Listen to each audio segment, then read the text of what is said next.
Pasalamat din ako sa may-ari tol. So yung anak ng may-ari no, ng motor. Kasi binigyan niya ako ng 200 pesos no.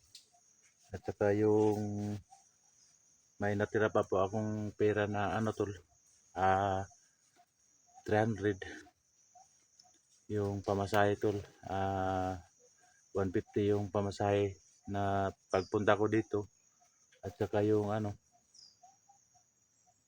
yung 300 ko kinain ko doon sa karinderya rong Sandaan no. Tapos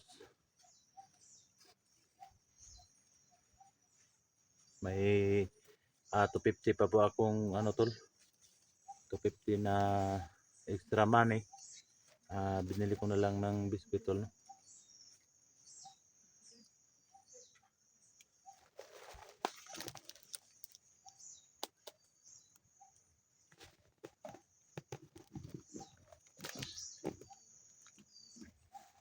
Binili ko na lang ng biscuit tol.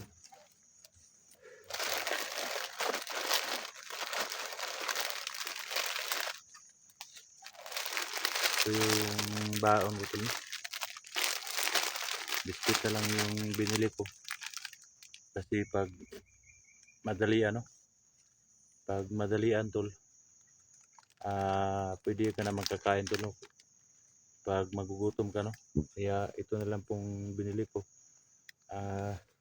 Mahirap po dito tol na wala ding ano, wala ding tubig dito, malayo yung tubig dito, kaya wala akong bunker tol. Ito na lang po yung tubig, kumbaga tubig ko tol no.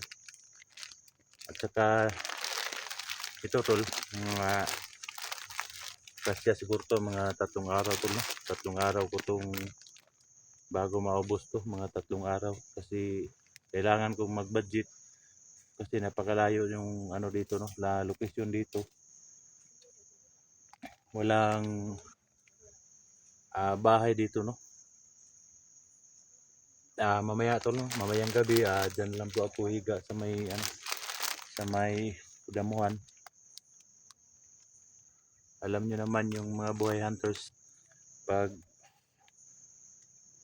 saan butan ng dilim, doon na lang tutulog no. Okay naman to tol, may ano naman po ako, mga pagkain.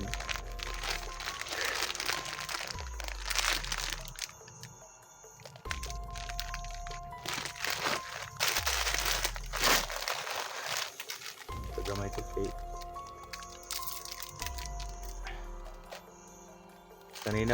kaninang umaga pa lang ako nakakain doon sa may ano, karinderya. Tapos mag-alas 3 na ng hapon tol no, wala pa tayong kain, kaya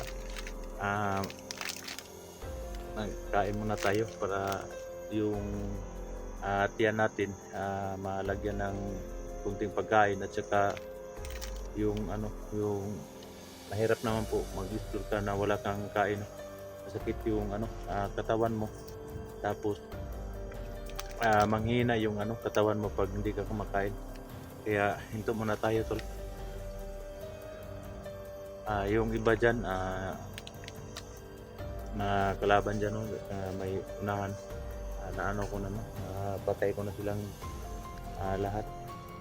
Kaya naghanap ako ng pisto na pwede kong matingnan kung saan yung mga kalaban natin. Kaya kakain muna tayo hanggat wala pang kalaban.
mamaya tol mga alas 10 siguro ng gabi kakain ako ng dalawa, bukas apat, mga 3 araw pa to tol, kasi pa to sa pagkain sa 3 araw. Saka nagbili pa ako ng anong pangalan nito tol,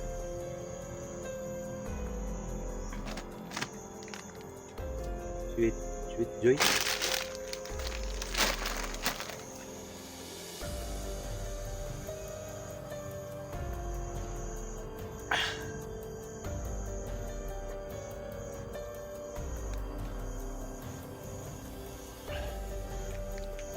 Karot tol, pag ano ba sa itong ngipin ba matamis, sobrang tamis tol.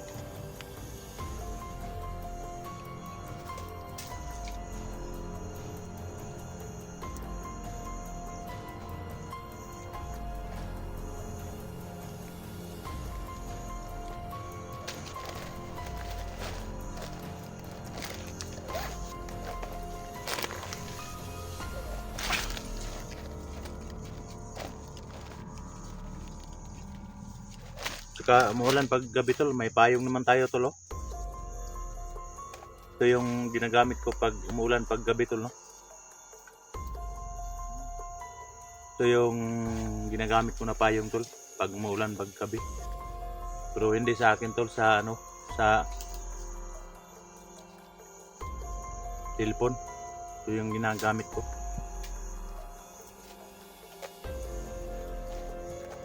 Wala akong ibang dala tol, ano lang, damit. Ngayon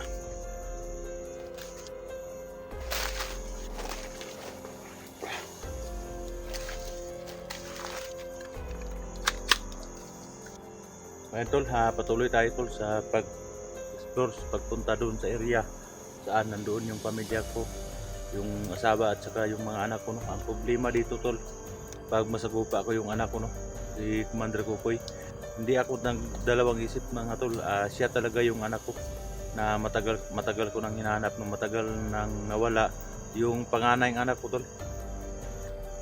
Alam ko walang iba talaga tol, si Commander Kukoy. Yung natatandaan niyo ba yung nag-explore kami ni 44, yung hinahanap namin si Commander Kukoy, tapos nahuli si 44. Yun yung mission ko ngayon tol.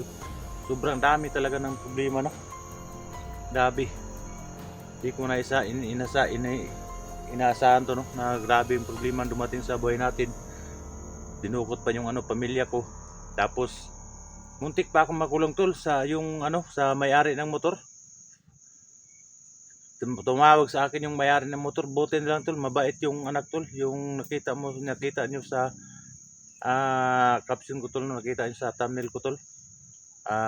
Buti na lang mabait yung anak, binigyan pa ako ng 200 pamasahe ko, tapos yung may yung 300 pa ako na expenses, yun na to, kinakain ko kanina sa kanderya.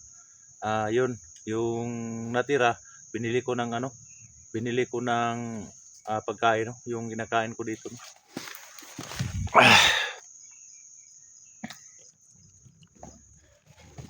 So ayun tol, patuloy tayo, no, sa pag-explore.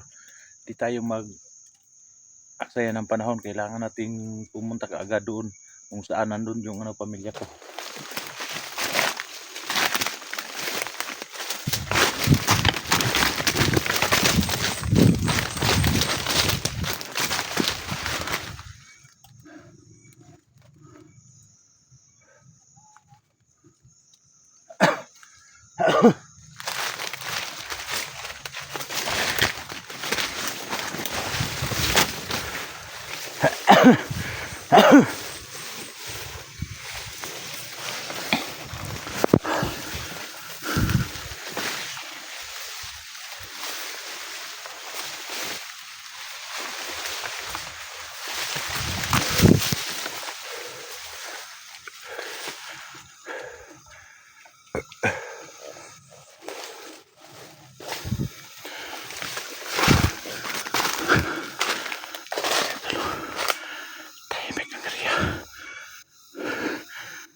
Kita tayo durian tol.